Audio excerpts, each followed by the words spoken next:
Concentration గా వినాలి. First నేను చెప్తా. ఒక ఫ్యాన్సీ బౌల్ తీసుకోవాలి మనము.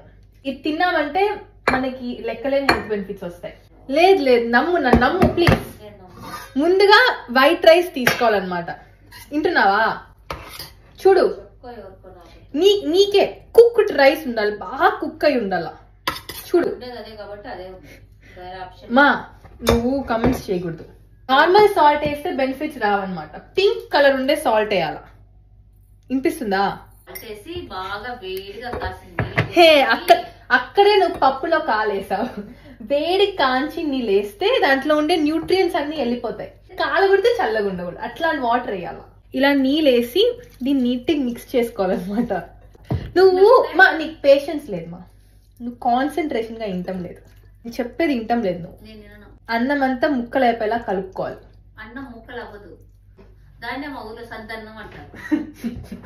ఇప్పుడు దీంట్లో ఇట్లా థిక్గా ఉండే కర్డ్ వేసుకోవాలి. ఎందుకంటే దీంట్లో ప్రీబయోటిక్స్ ఉంటాయి అనమాట. అవి మన గట్ ని క్లీన్ చేస్తాయి. Number 1 pickle, red chilli pickle తీసుకోవాలన్నమాట. ఇట్లా రైస్ తీసుకోవాలి, దాంట్లో ఒక్క ముక్క పికిల్ పెట్టుకోవాలన్నమాట. ముక్క పికిల్ కొంచెం ఒక రవ్వ అప్పుడు తినాలి. ఒక ముక్క అన్నం ముక్కలు ముక్కలుగా, అన్నం ముక్కలు ముక్కలుగా అవదు.